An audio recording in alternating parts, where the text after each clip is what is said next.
ça peut avancer. Voilà, on est le mardi 27 avril, on est le 13 Iyar.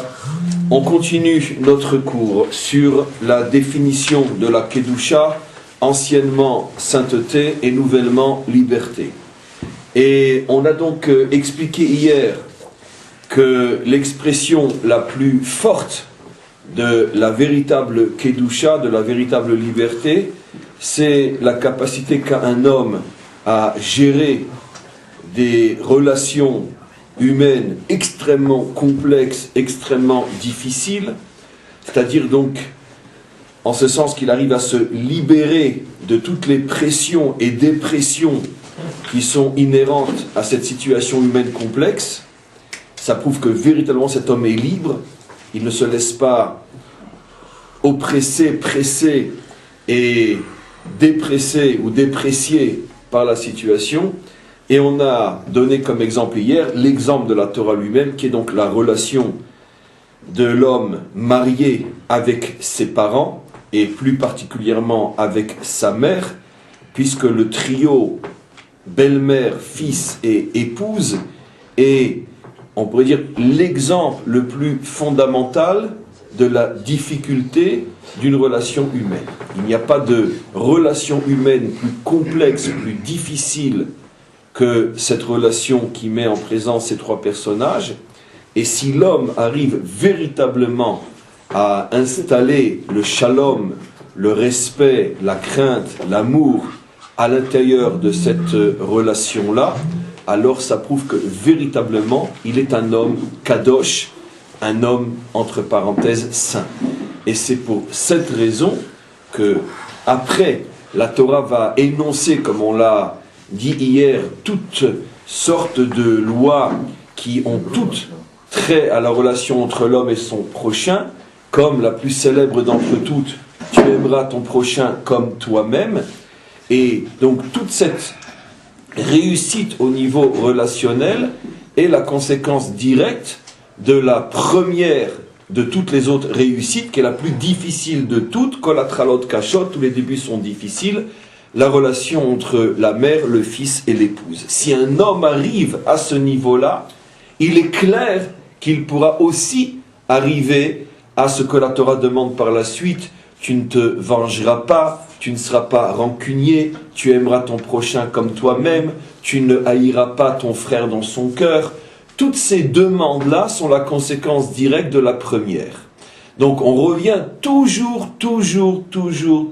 à la même conclusion fondamentale, qui est la conclusion de toutes les conclusions. Toute construction humaine authentique se joue à l'intérieur de la cellule familiale. Tout le reste, ce n'est que la conséquence. Si tu réussis sur le plan familial, alors tu peux réussir sur le plan social. Tu ne réussis pas sur le plan familial, tu ne pourras jamais réussir sur le plan social. On peut juste ouvrir une parenthèse qui est fondamentalement nécessaire.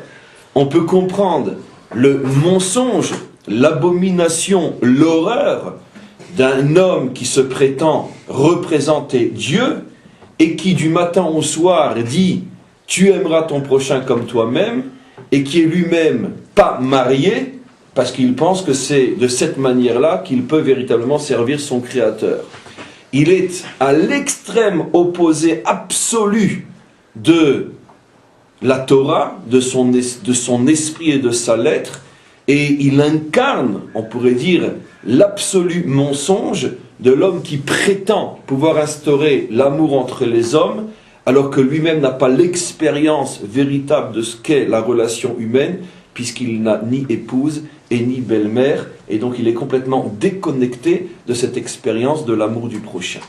Donc une preuve de plus de ce mensonge inimaginable qui se propage depuis 2000 ans sur Terre. En tous les cas, on revient maintenant à notre définition. On avait, entre le cours d'avant-hier et le cours d'hier, on avait expliqué que la Kedusha, c'est donc la liberté. On a expliqué hier ce qu'est la liberté.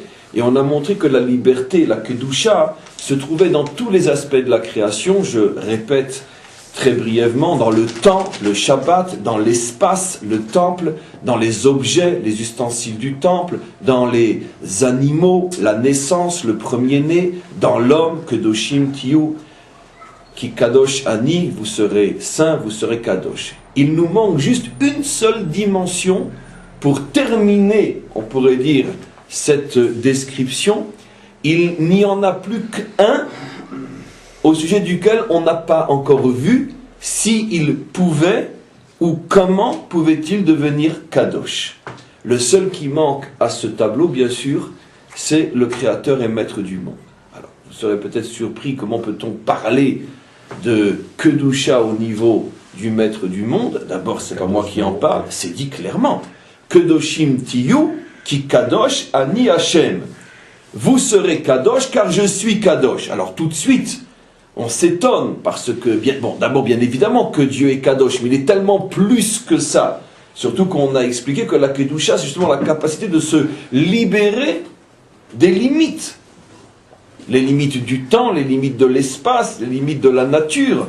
Donc au niveau de Dieu, que peut représenter la notion de Kedusha? Pourquoi a-t-il besoin de nous dire qui Kadosh Ani? Parce que je suis Kadosh. Bien évidemment, Dieu dans son essence est illimité. Donc, on pourrait dire c'est un non-sens apparemment de dire qu'il est Kadosh. Je dis apparemment. Mais on trouve encore beaucoup plus fort que ça. Non seulement il se présente dans la Torah comme étant Kadosh, donc libéré d'une certaine manière, mais on va voir, je vais vous lire un verset absolument époustouflant qui, à présent, puisqu'on a les clés de la lecture, on va s'apercevoir que ce verset est véritablement bouleversant, où véritablement Dieu demande, d'une certaine manière, à ce qu'on l'aide à être Kadosh. Il nous demande à nous de le rendre Kadosh. Nous savions jusqu'à présent que le temps peut être sanctifié, le Shabbat, les fêtes, que l'espace peut être sanctifié, le temple, que les objets, que les hommes, peu importe. Mais peut-on imaginer que Dieu puisse être kadoshisé? C'est inimaginable. Eh bien, on va voir qu'il y a un verset dans la Torah, un seul, unique, dans notre paracha, qui effectivement montre que Dieu nous demande à nous de le Kadesh Oto. Je ne veux pas dire de le sanctifier, mais de lui permettre d'être Kadosh. Comme si sa Kedusha dépendait de nous. On va lire ce verset. Ce verset se trouve bien sûr dans Parashat Emor, à la fin du 22e chapitre, l'avant-dernier verset du 22e chapitre, c'est-à-dire le 32e verset. Le verset dit « Velo techalelu et shem kochi » vous ne profanerez pas mon nom Kadosh. Et regardez le verset.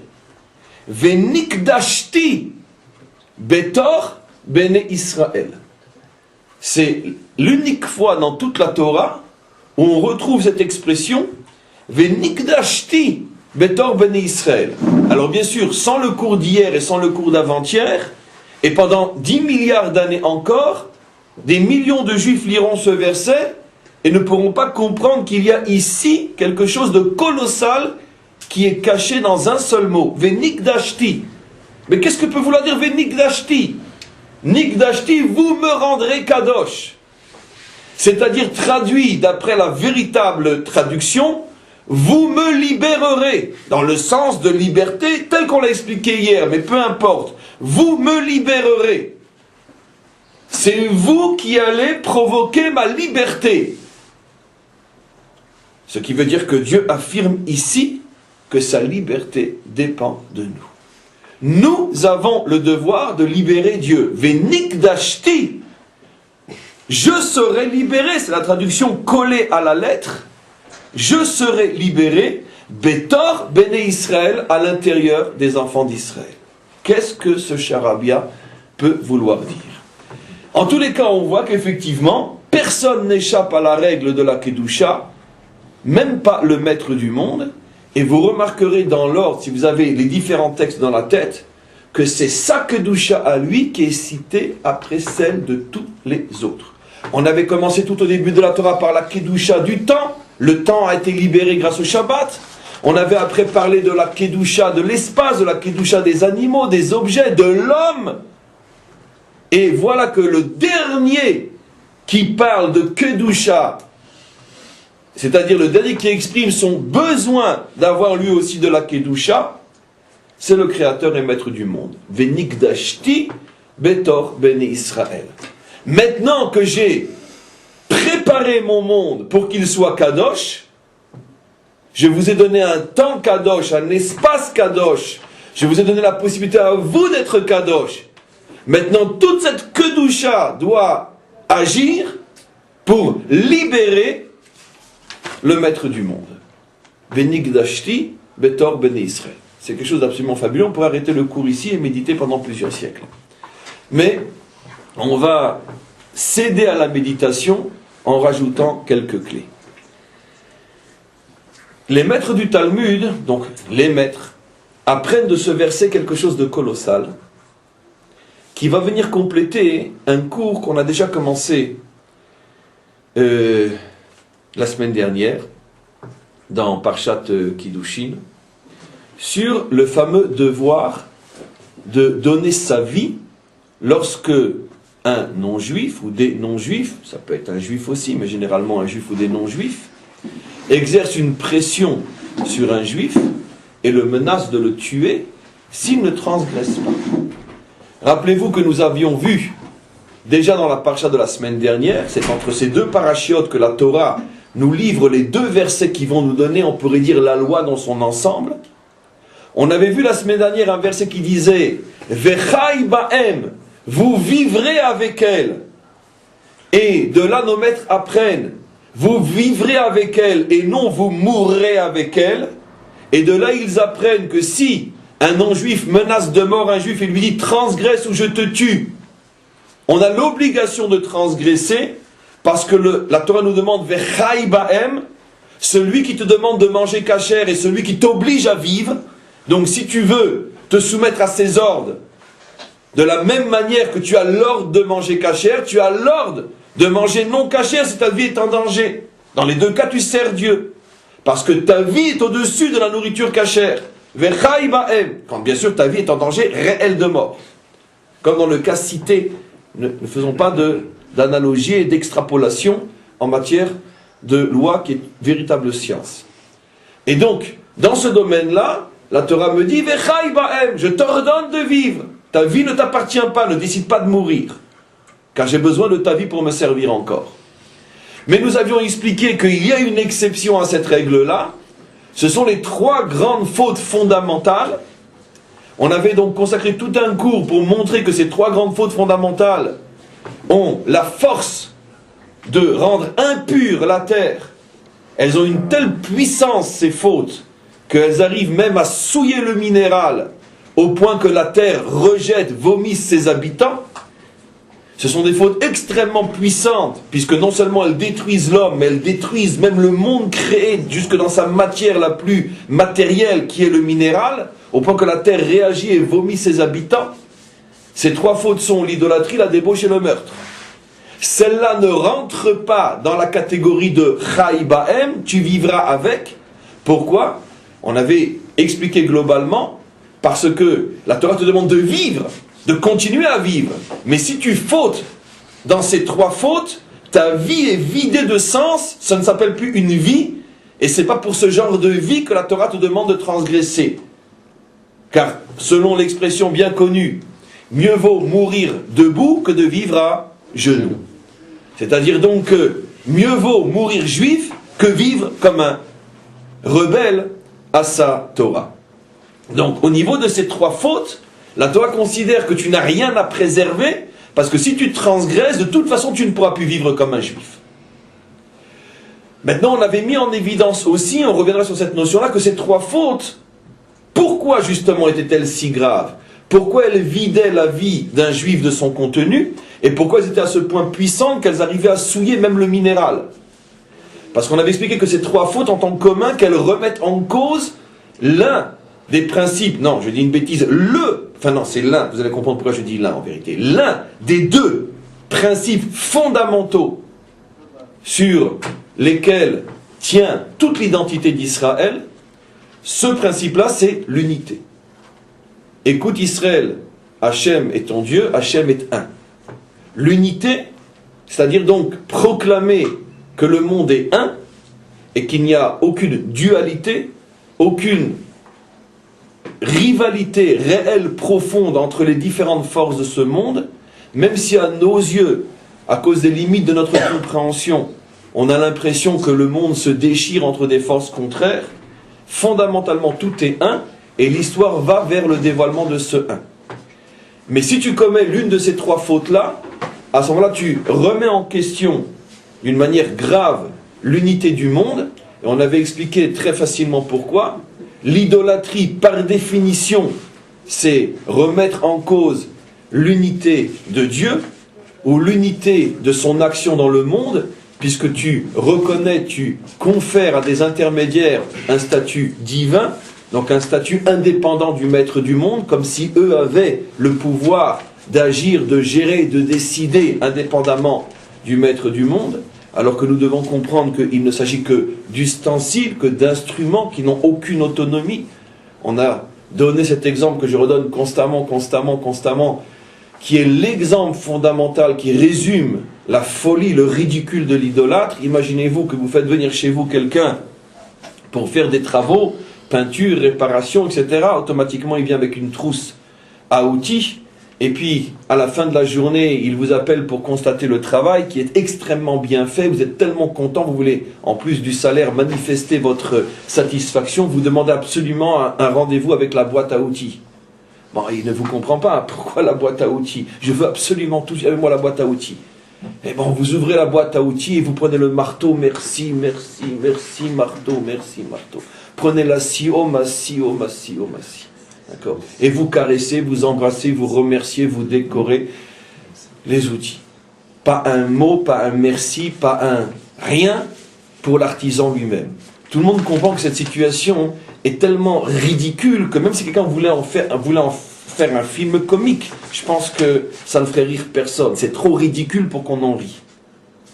Le problème, c'est que c'est exactement ce à quoi nous ressemblons lorsque nous sommes idolâtres. Et nous sommes tout le temps ou souvent idolâtres.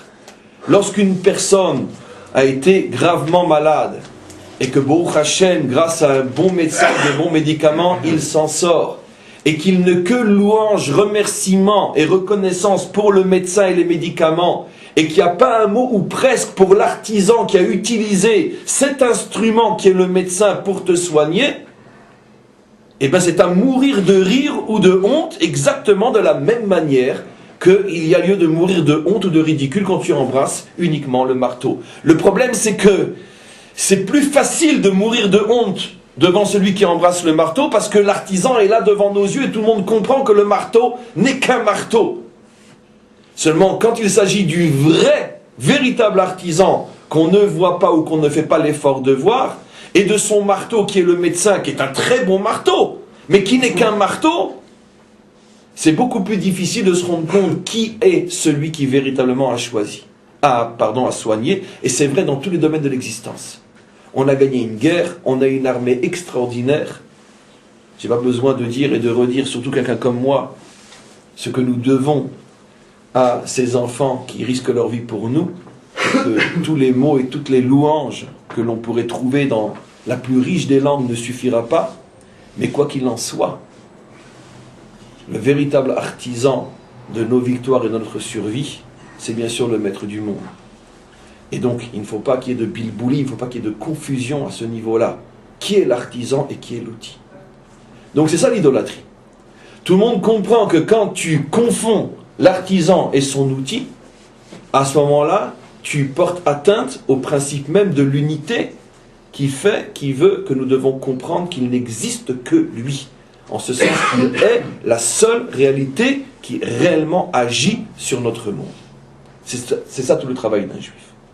Après, on avait expliqué que dans la débauche et le meurtre, c'est déjà beaucoup plus facile à comprendre. Bien sûr que le principe d'unité est complètement remis en cause, puisque la débauche, c'est nier le fait que l'autre, l'épouse en ce qui nous concerne, nous les hommes, est la partie de mon âme que je dois retrouver pour redevenir un, Et si je cherche uniquement un corps pour m'amuser avec, je ne cherche donc pas l'unité, au contraire, puisque je cherche un ustensile qu'on jette après usage, avec lequel je ne veux aucun lien réel et constructif.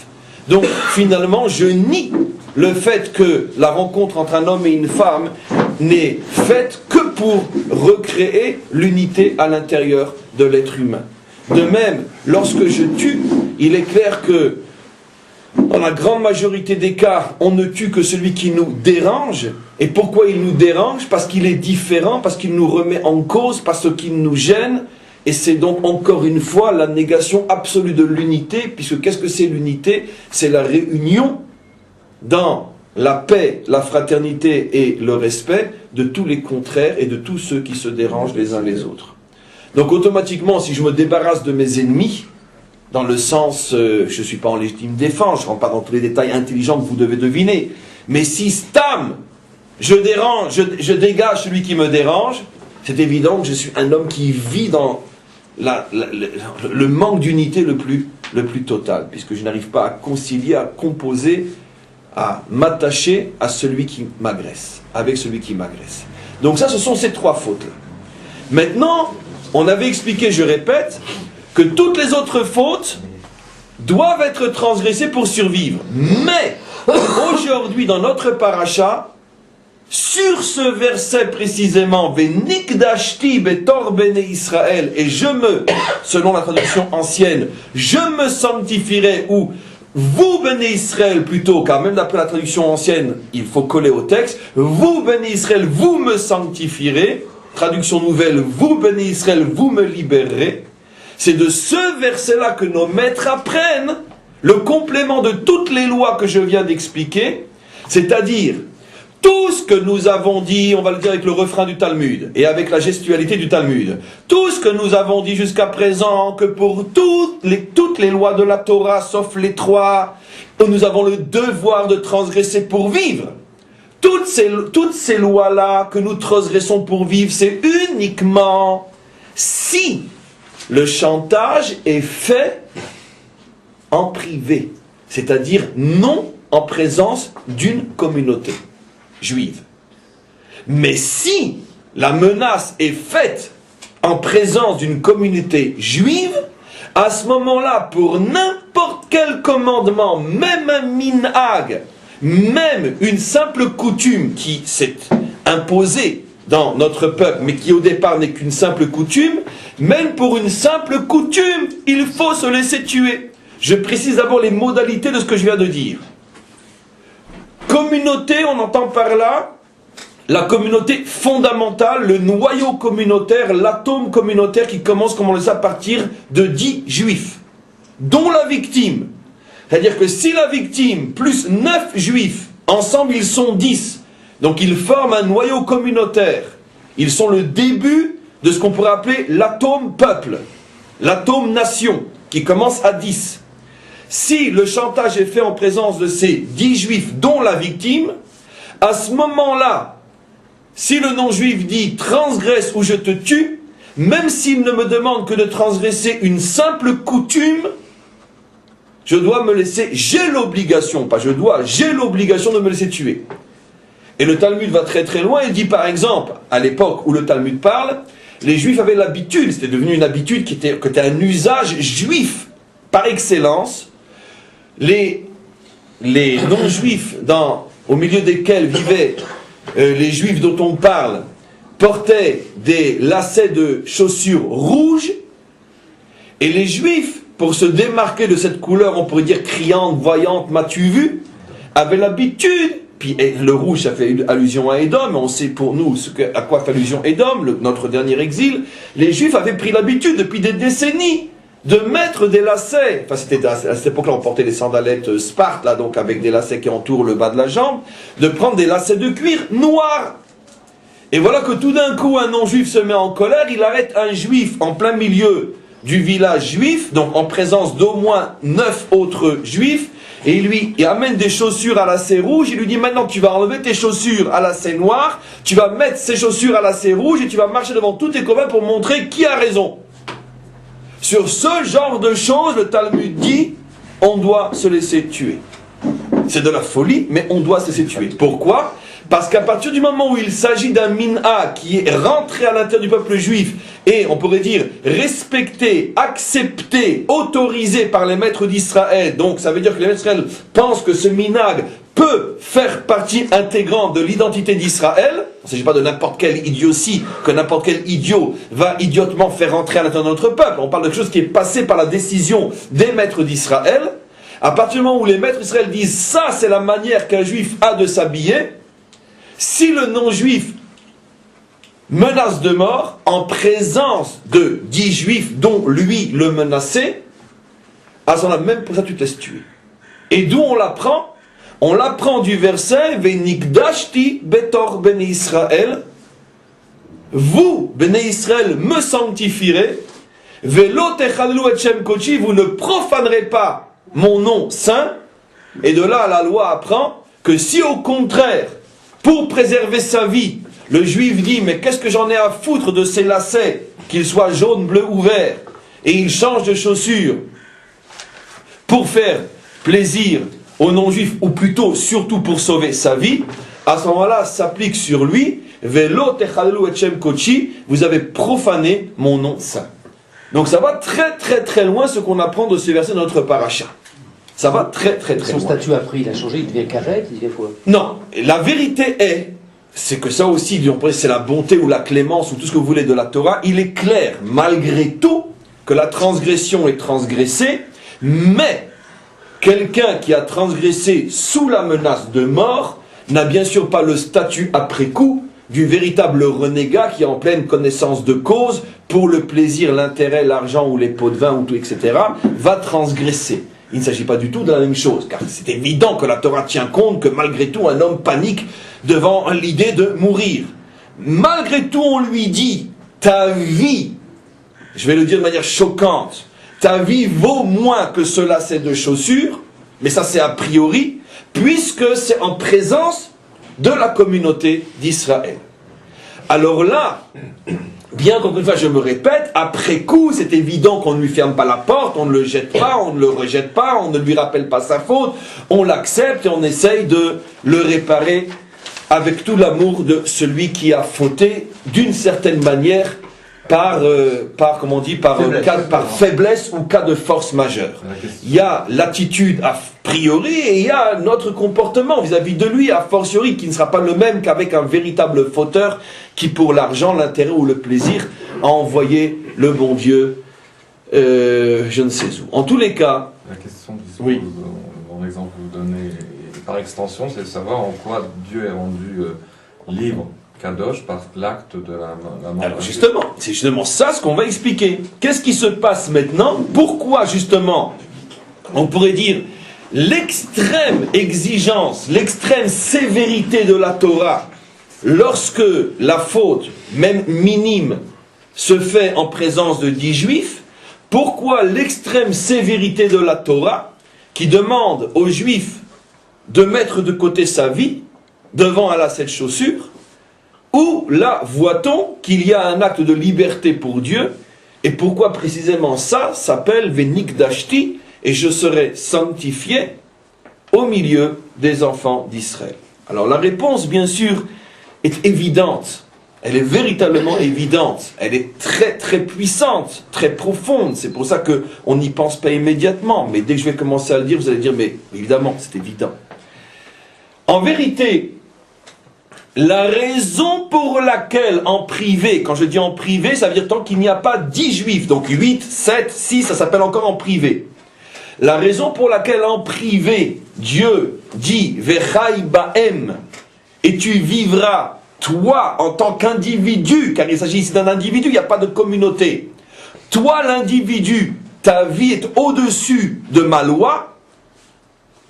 Cette décision de Dieu est en vérité le reflet des limites qu'il s'impose pour pouvoir permettre à l'homme de vivre.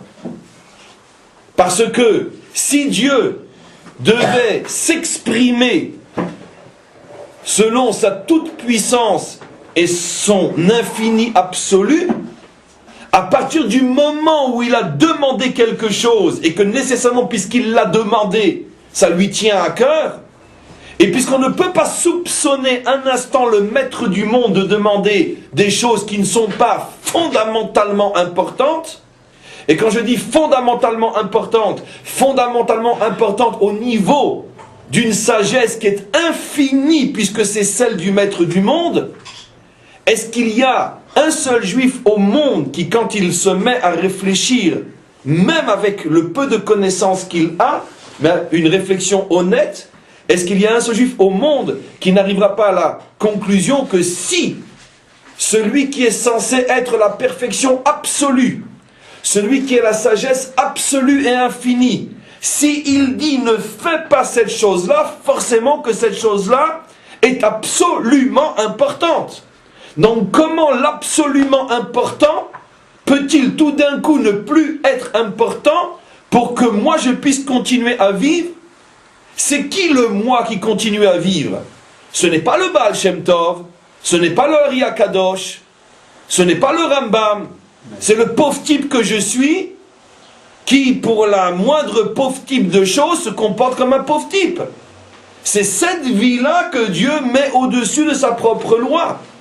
Or, Dieu sait très bien que le pauvre type que je suis, qui va continuer à vivre après avoir transgressé sa loi, va de toute façon continuer à vivre comme un pauvre type. Alors, comment la volonté de Dieu, qui émane de sa sagesse infinie, lui qui comprend que cette chose est négative, comment peut-il dire cette chose négative transgresse-la pour que le pauvre type que je suis puisse continuer à vivre? Car il ne s'agit ici que d'un pauvre type, puisque c'est un individu qui est concerné, non une communauté. Quelle est la réponse? La réponse, on a déjà étudié dans d'autres domaines, ce secret fondamental que révèle entre autres le Ari Akadosh, c'est que à partir du moment où Dieu a décidé de créer un monde fini, il a décidé en même temps de se limiter d'une manière presque infinie. Parce que si j'existe tel que je suis, il n'y a pas de place pour toi. Vous imaginez un éléphant qui rentre dans un magasin de porcelaine. Ou selon l'expression des maîtres, comment voulez-vous faire passer un éléphant par un trou d'aiguille? La création et Dieu dans son monde, c'est un miracle des milliards de fois plus extraordinaire qu'un éléphant qui passerait par un trou d'aiguille sans pulvériser l'aiguille. Comment Dieu peut-il être dans son monde, lui qui est tellement exigeant, lui qui est la perfection, la sagesse, la pureté, la sainteté par exemple, comment peut-il supporter son monde?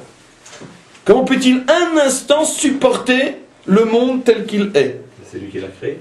C'est lui qui l'a créé, mais pour pouvoir le créer, il a donc décidé une fois pour toutes de se contracter. Ce qu'on appelle le fameux Tzimtzum, ça veut dire qu'en vérité, il est le seul à respecter les règles qu'il a lui-même créées dans ce monde, parce que lui réellement se contracte. Car s'il ne se contractait pas, le monde ne pourrait pas exister 1/1000 de fraction de seconde. Donc il a décidé, pour que l'homme ait de la place, de se contracter. Ça veut dire de ne pas réclamer son dû, de ne pas exiger qu'on lui donne ce qui lui revient. Et ça va s'exprimer entre autres par cette loi extraordinaire, quand on comprend maintenant ce que j'explique, que Dieu dit à l'abruti que nous sommes, bien que ce que je t'ai demandé de respecter est infiniment plus tout ce que tu veux que ta propre vie, parce que si c'était pas à ce point important, tu penses bien que ça n'émanerait pas de mon cerveau qui est la sagesse infinie. Mais malgré tout, puisque j'ai décidé de te créer, je veux que tu existes, j'annule ma volonté et ma sagesse devant ta vie. Et donc Dieu se limite à ce moment-là. Il s'enferme dans une contraction, dans une limite, dans une limitation, qui fait qu'il n'est plus vraiment ce qu'il est, pour laisser de la place à l'autre. Mais quand le chantage se fait devant une communauté, c'est-à-dire le noyau communautaire qui est 10, à ce moment-là, Dieu dit « Venikdashti betor bene Israël ». Maintenant, je vous demande de me libérer. libérez-moi de cette emprise, libérez-moi de cette limite, libérez-moi de cette contraction.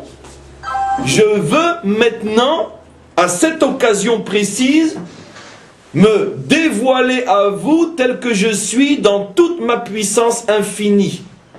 Et au niveau de ma puissance infinie, il n'y a pas de place pour la moindre transgression.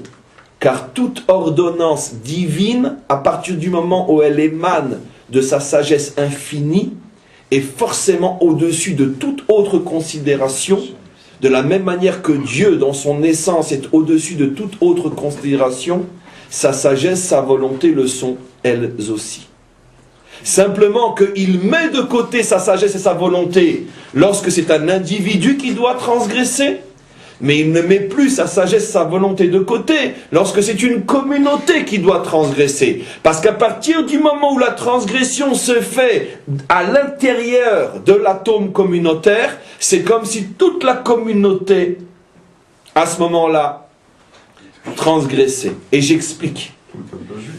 Et donc tout le peuple juif, puisque quand un atome est malade, quand une cellule est malade, ça se propage après dans tout le corps, bien sûr. Puisque dès que l'essence du corps est touchée, tout le corps est touché. Dès que l'essence communautaire est touchée, toute la communauté est touchée. Et donc, qu'est-ce qu'on comprend de là? On comprend de là quelque chose d'extraordinaire. Ici, derech agav, en passant, comme on dit, la Torah nous révèle énormément de choses qui, chacune d'entre elles, pourrait être le sujet d'une œuvre de plusieurs livres en soi. Entre autres, comme je vais vous le mettre en évidence, la Torah nous révèle ici un principe qui est fort connu aujourd'hui, pas toujours bien expliqué, mais fort connu, dont la source est ici, qui dit ce principe qu'un individu, à partir du moment où il rentre dans un groupe, il n'est plus le même. Un groupe, ce n'est pas seulement le rassemblement d'individus, 1 plus 1 plus 1 plus 1. Dans le groupe, chacun des individus est autre que ce qu'il était seul. C'est-à-dire qu'il y a une dimension communautaire, il y a une dimension peuple qui est enfouie à l'intérieur de chacun d'entre nous, comme une autre case fermée tant que je suis seul, mais dès que je rejoins le groupe, automatiquement, cette case s'ouvre et je deviens à ce moment-là un élément du peuple. Dans leur langage codé, les maîtres ont expliqué ce phénomène de la manière suivante.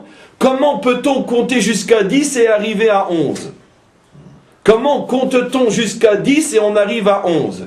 Parce que quand tu prends 10 juifs, tu n'as pas 10 juifs. Tu as en vérité une 11e dimension qui s'appelle le klal, qui s'appelle la communauté. Ça veut dire que dans chacun de ces juifs-là, c'est réveillé quelque chose qui va faire qu'ensemble se crée la communauté, la 11e dimension. 10 individus ensemble créent la 11e dimension. Le fameux chiffre 11, certains d'entre vous savent à quoi ça fait référence. Et âme, c'est im. Le im transforme en âme, au contraire, c'est exactement. Quand tu es im, quand tu es avec, chazak, on le retrouve dans le génie des mots, quand tu es im, quand on se met ensemble, on devient âme, on devient peuple. Ce qui veut dire que l'union des individus, on pourrait dire, enlève la notion d'individu. C'est-à-dire que là, on pourrait dire une explication en psychologie profonde extraordinaire. Quand tu mets 9 individus ensemble, tu n'as qu'un groupe de 9 individus. Et quand tu as 10 individus ensemble, tu as un peuple. Donc tu as peut-être 10 individus, mais tu as un peuple. Donc tu as la 11e dimension. Maintenant, pourquoi ça commence à 10 et pas à 5 et pas à 20 et pas à 100? Question ridicule. Il y a des lois dans ce monde, et c'est comme ça que le monde a été créé. Ces phénomènes se passent de cette manière-là. Et pourquoi la gravité c'est telle loi et autre chose c'est autre loi? On pourrait étudier chaque chose. Mais nous constatons et nous rendons compte des lois. La loi est que cette dimension, on pourrait dire peuple, qui est dans l'individu, ne se révèle que lorsque 10 individus se rencontrent pour former une communauté. En tout cas, c'est comme ça que ça fonctionne à l'intérieur du peuple juif. Et donc maintenant, qu'est-ce qui se passe? À partir du moment où le chantage se fait en présence de 10 juifs, automatiquement, lorsque je vais transgresser moi l'individu, lorsque c'est moi qui vais fauter, en vérité, je ne faute pas avec la dimension d'individu qui est en moi, mais je faute avec la dimension peuple qui est en moi. Et donc la dimension peuple qui est en moi, qui est la 11e dimension, cette dimension rejaillit dans l'ensemble du peuple. Et donc si quelque part au bout du monde, un juif a fauté en présence d'une communauté, ça va rejaillir comme un microbe qui se propage, ce n'est plus qu'une question de temps, ça va rejaillir à l'intérieur de là, on pourrait dire de l'essence fondamentale du peuple, au point que tout le monde finira par être touché. À l'heure des portables et à l'heure d'Internet, on n'a pas à être étonné de ce genre de phénomène, puisque comment est-il possible que je suis en train de parler ici devant une machine et qu'on peut l'entendre aux quatre coins de la terre? Il y a des connexions qui se font et à la vitesse de la lumière et plus encore. Si l'homme a été capable de créer ces machines-là, le maître du monde ne peut pas les créer. Et donc, l'action d'une âme, quelque part, rejaillit en temps réel dans tous les quatre coins où se trouvent des juifs. Et c'est pour ça que la Torah nous dit, attention, à ce moment précis où il s'agit d'une faute communautaire, ne fautez pas, parce que c'est l'ensemble d'Israël qui à ce moment-là est touché. Avec des répercussions à plus ou moins long terme qui commencent à apparaître avec l'histoire. Et donc, qu'est-ce qu'on a mis ensemble, qu'est-ce qu'on a mis en évidence ensemble ici? On a mis en évidence que, oui, le maître du monde a besoin d'être sanctifié, c'est-à-dire, oui, le maître du monde a besoin d'être libéré, et libéré de quoi? Parce que le maître du monde a décidé de se limiter face à chaque individu, mais le maître du monde ne veut plus se limiter face à une collectivité. Je suis fini face à l'individu, je redeviens infini face au peuple. Et de là, mes amis, qu'est-ce qu'on apprend? Je vous dis, les applications de ce qu'on voit aujourd'hui sont infinies. Mais on va en extraire quelques-unes. On a extrait déjà la première, de montrer que une communauté, ce n'est pas un ensemble d'individus, mais c'est une nouvelle dimension qui se trouve à l'intérieur de chaque individu, qui s'appelle la dimension communautaire en moi, la dimension peuple en moi. Première, on pourrait dire, application du cours d'aujourd'hui. Deuxième application, c'est qu'en vérité, Dieu se montre à chacun en fonction de ce qu'il est. Tu es un individu, tu es donc limité, tu ne pourras voir de moi qu'une dimension limitée. C'est pour ça que mes exigences aussi à ton égard sont extrêmement limitées. Tu veux vivre, transgresse. Avec, bien sûr, les trois réserves. Mais quand il s'agit d'un peuple, Dieu se montre à ce moment-là d'une manière illimitée, ce qui nous fait comprendre, mes amis, que dans la notion de peuple se trouve une force illimitée. Et de la même manière que Dieu se montre d'une manière limitée à un homme limité, un individu, Dieu se montre d'une manière illimitée à un peuple qui est illimité. Et de là, la Torah nous révèle une chose fantastique. Le peuple juif, en tant que nation, possède des forces illimitées, infinies, et c'est pour ça que lorsque le peuple est concerné, Dieu exige qu'on s'adresse à lui aussi d'une manière illimitée. C'est ça la Kedusha. Donc si je devais traduire en termes modernes, qu'est-ce que c'est un peuple saint? C'est un peuple qui est conscient des forces illimitées, surnaturelles qu'il porte en lui, parce qu'en tant que peuple, il est en relation avec la dimension illimitée de Dieu. Ce qui veut dire qu'en vérité, tant que le peuple n'est pas reconstitué, nous ne pouvons pas avoir une relation avec Dieu infinie. Nous restons des êtres finis, même si nous sommes 100 000, 200 000, 300 000, 400 000, je parle au niveau de la véritable nation. Et automatiquement, nous ne pouvons pas faire des choses, on pourrait dire, qui sont complètement hors normes, puisque nous sommes reliés à une dimension du divin qui est extrêmement limitée. Mais, lorsque nous redevenons véritablement un peuple, à ce moment-là, nous sortons des limites, parce que nous établissons une relation avec un Dieu illimité, et donc à ce moment-là, tout est possible, tout est permis. Quelle est l'application de ce que je dis? L'application de ce que je dis, c'est celle que j'ai choisie, mais il y en a des milliards d'autres. Imaginez, on est tous conscients, je vais vous le prouver d'une manière halachique, qu'il y a 2 conditions au moins pour faire de nous une nation. En vérité, il y a 3 conditions pour faire de nous une nation parfaite, mais il y a 2 conditions préalables pour faire de nous une nation en devenir de perfection.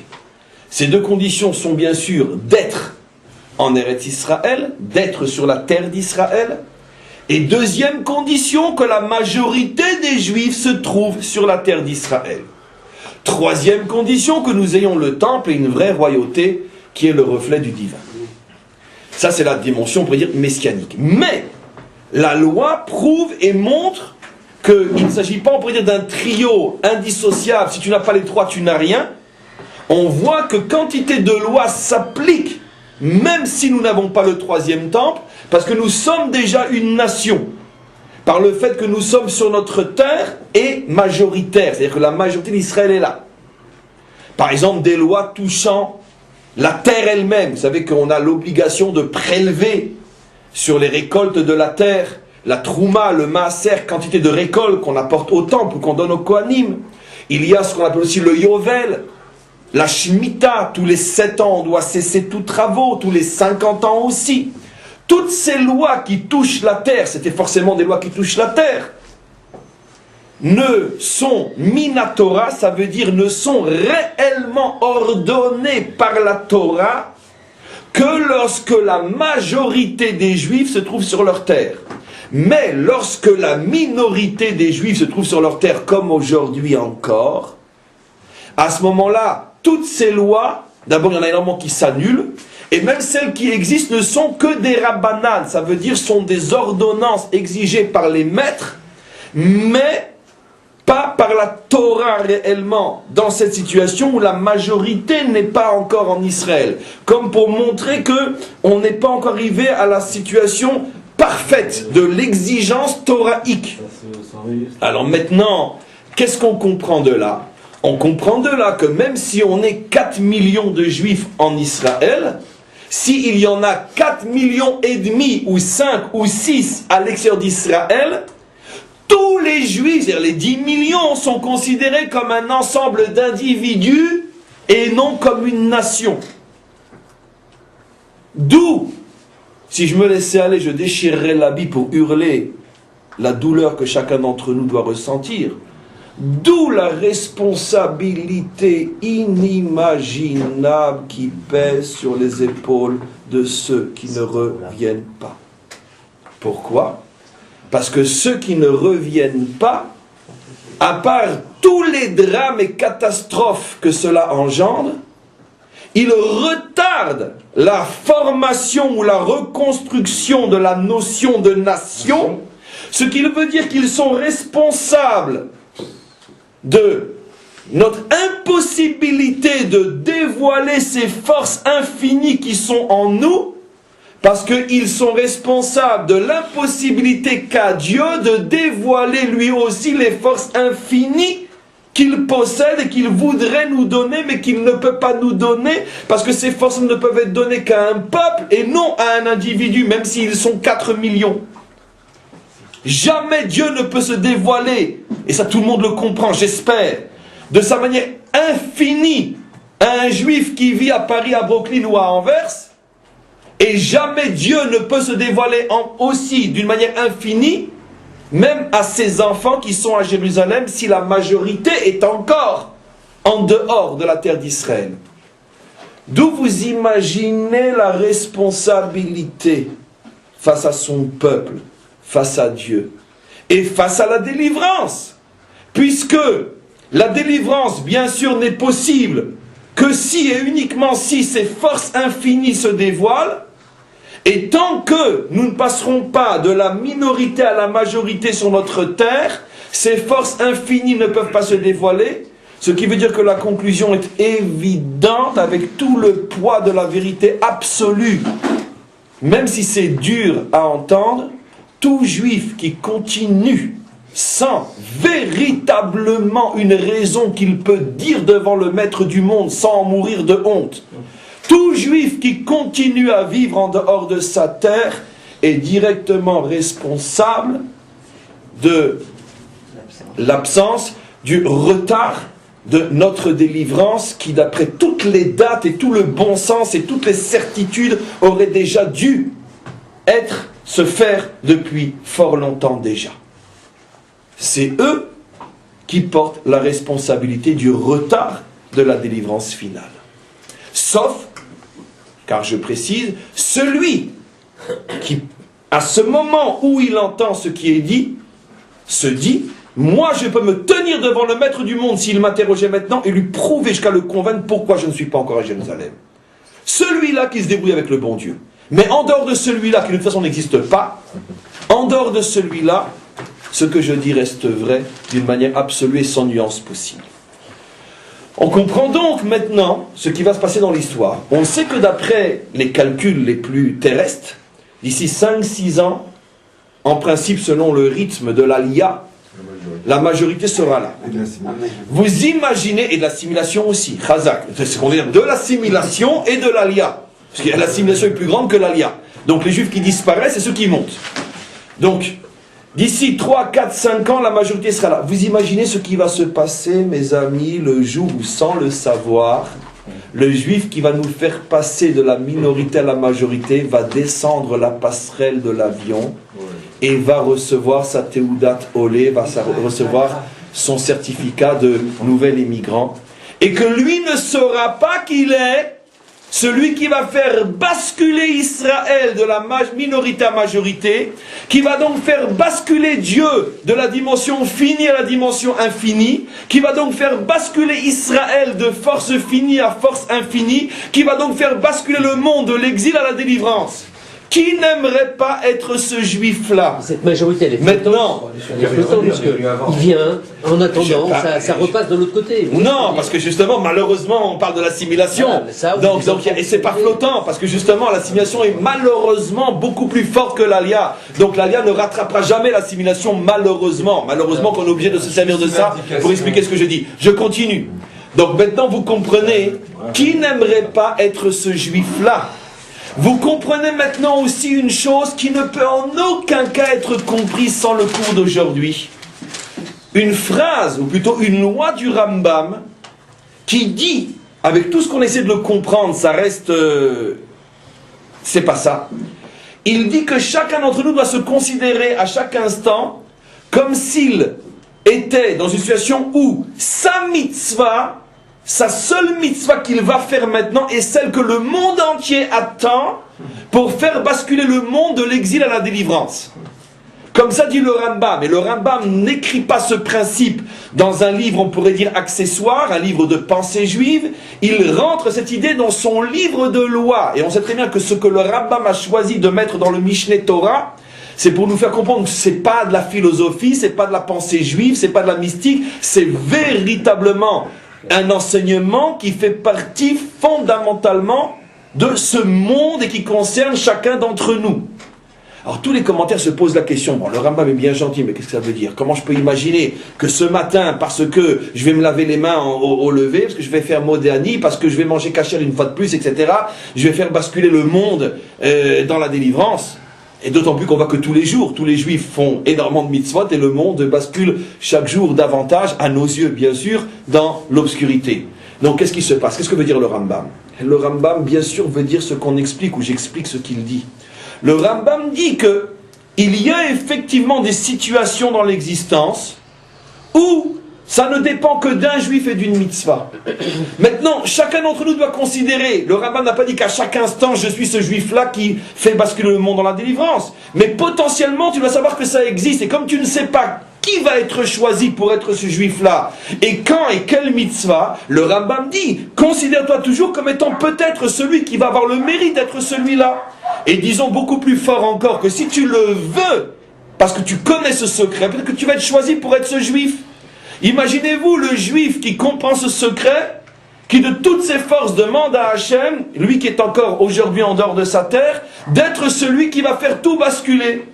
Peut-être qu'il va être choisi, et que au moment où il va recevoir son passeport d'immigrant, à ce moment-là le monde rentre dans la délivrance. Il fait tout basculer. Vous imaginez? Mais imaginez pour des raisons que seul le maître du monde connaît, il a décidé que ça dépend de ce juif-là, d'un autre je parle.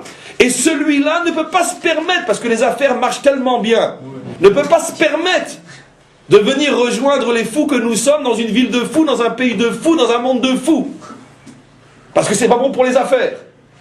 Imaginez que ça doit passer par lui, et que lui porte sur ses épaules, que toute une nation, et donc tout un monde, puisque la délivrance finale concerne le monde entier, que toute une nation et tout un monde ne peut pas arriver à la délivrance, et qu'on continue à piétiner dans la médiocrité, de la stupidité, de la folie de ce monde. Vous imaginez la responsabilité? Donc on a effectivement des applications inimaginables à ce qui est dit aujourd'hui. Juste une statistique qui a été avancée au moment, il y a quelques jours, au moment de Yom Ha'atzmaut, puisque avant Rosh Hashanah et Yom Ha'atzmaut, l'Office central des statistiques il donne l'état de la démographie. En fait, on est 7,5 millions d'Israéliens, dont 5 700 000 et quelques juifs. Oui. Et d'après justement le calcul qui est fait des projections de quand on sera à la majorité par rapport aux 13 millions et quelques juifs, quand on sera, disons, 6, oui. Il s'avère que, justement, en fonction des degrés d'accélération de l'assimilation, il se peut que c'est au moment où, à peu de choses près, où on atteindra les 6 millions, Shishim Ribo, ça rejoint tout le compte du Maharal sur qu'est-ce que c'est, 600 000 qui sortent d'Égypte.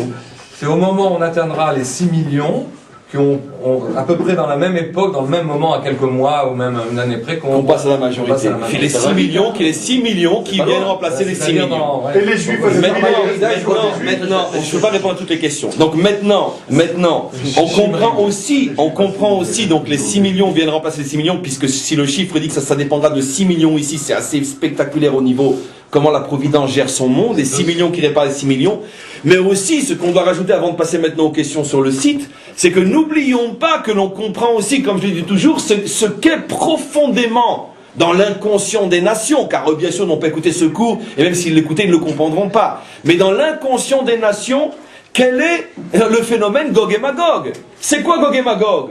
C'est qu'en vérité, le sar des nations, ce qu'on appelle le génie des nations, qui lui met dans la tête des dirigeants et des peuples d'avoir tel ou tel comportement par rapport à nous, lorsque le sar des nations se rend compte qu'on approche de ce chiffre fatidique où le peuple juif va cesser d'être un peuple d'individus pour devenir un peuple-nation, et que c'est donc le déclenchement de la délivrance finale, qu'est-ce que c'est la guerre de Gog et Magog? C'est la dernière tentative, on peut dire le dernier espoir des nations de freiner le processus pour nous maintenir en tant qu'individus et non nous permettre de devenir nation.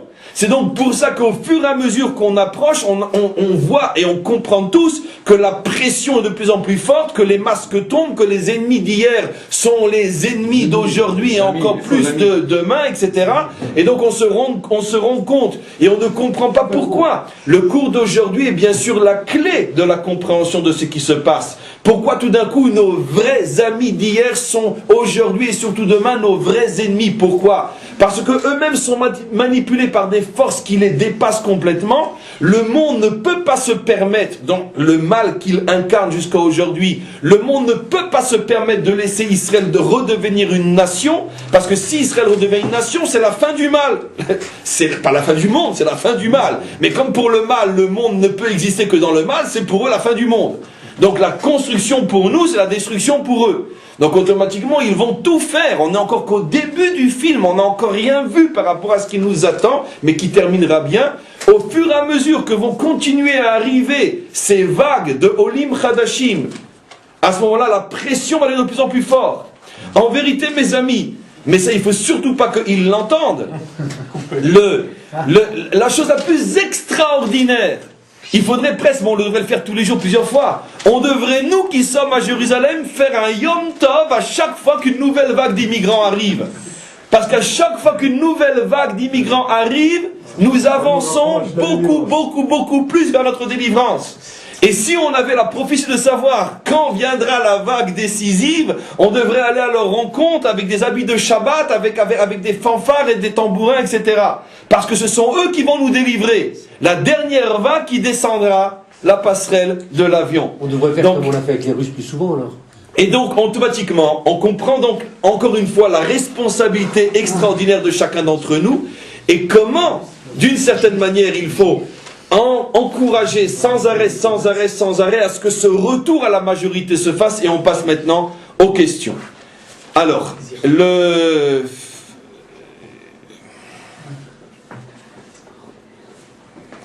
une question qui n'a rien à voir avec la fin du cours, mais qui revient au début du cours. C'est pas grave, ça nous fait revenir un petit peu en arrière. Il y a eu toutes sortes d'évolutions d'habillement chez les Juifs. Nous sommes toujours plus ou moins influencés par l'endroit où l'on vit.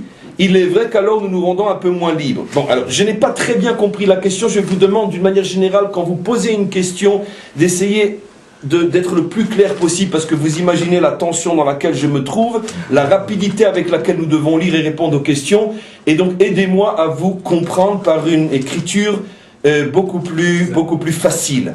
Donc, ce que je comprends de la question, c'est peut-être pas forcément ce qu'il a voulu demander, c'est la chose suivante.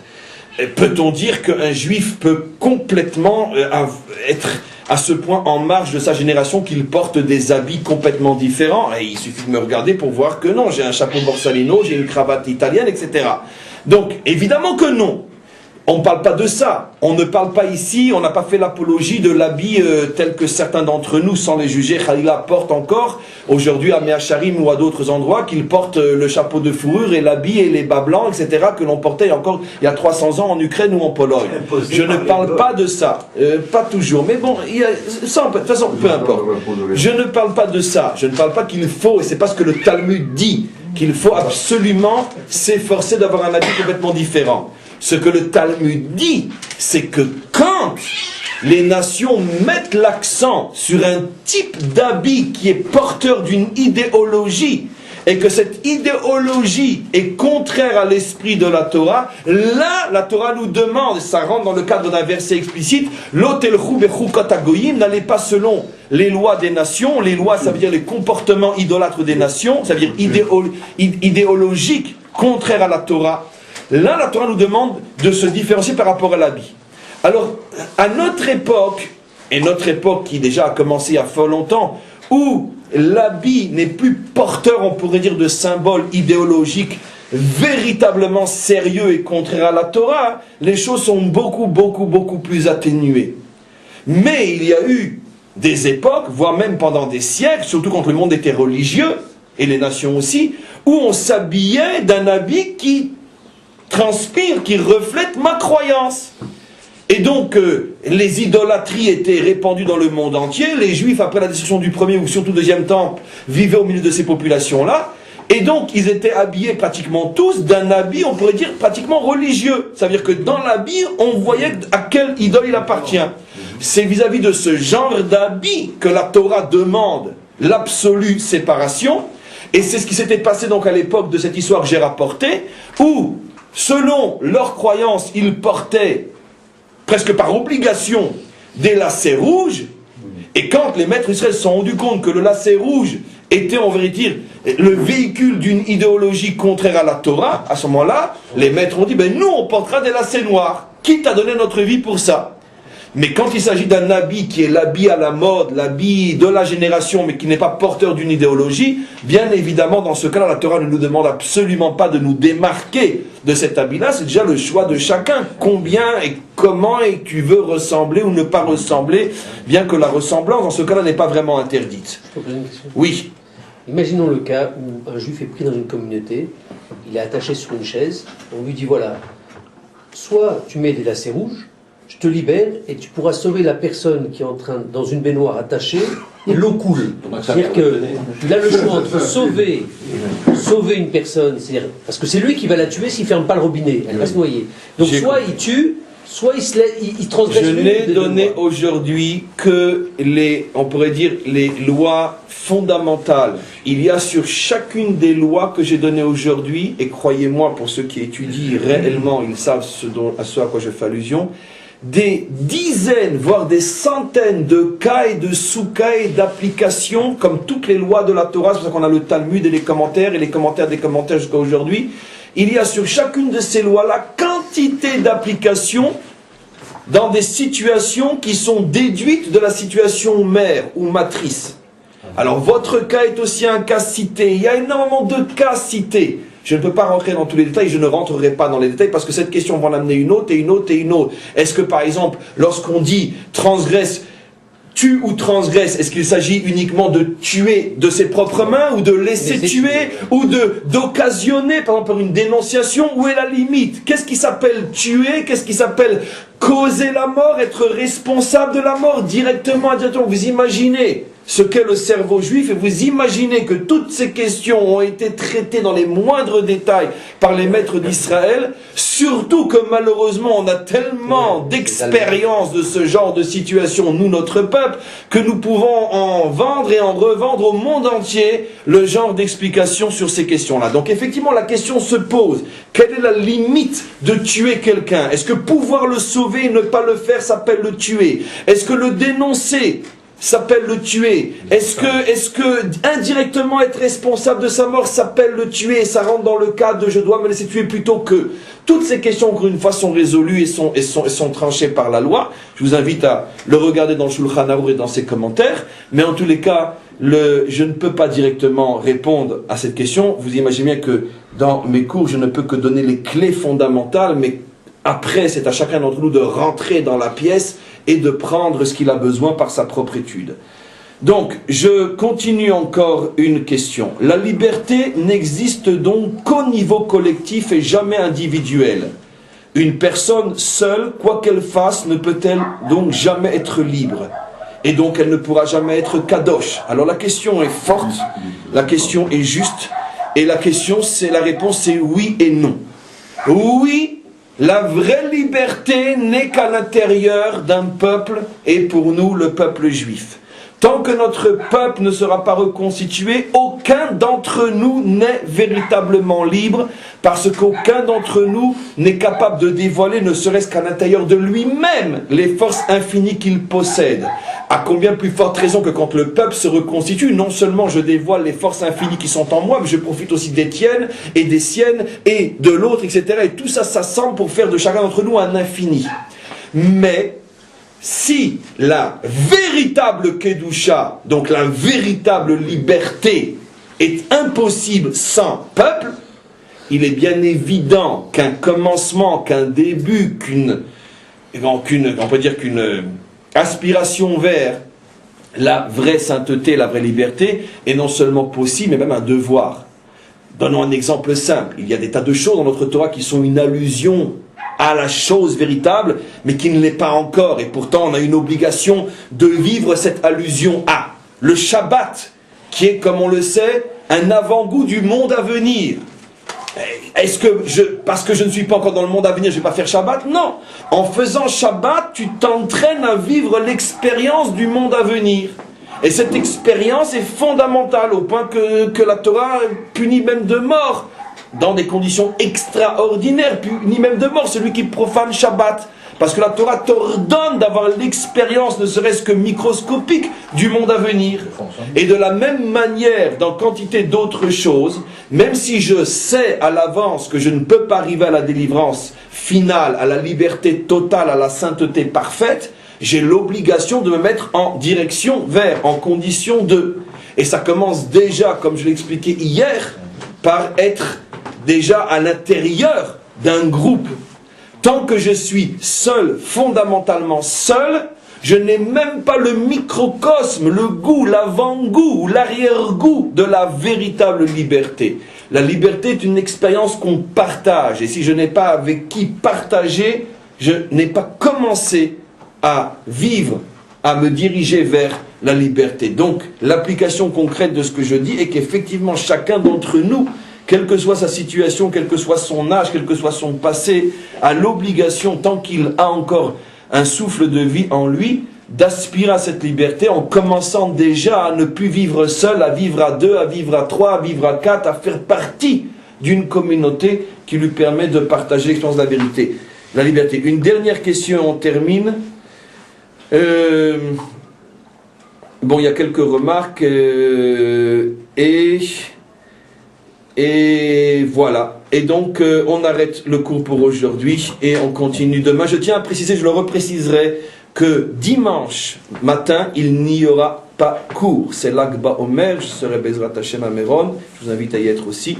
Et donc, dimanche prochain, il n'y a pas court, et on le répétera encore dans les jours à suivre, et à très très très bientôt.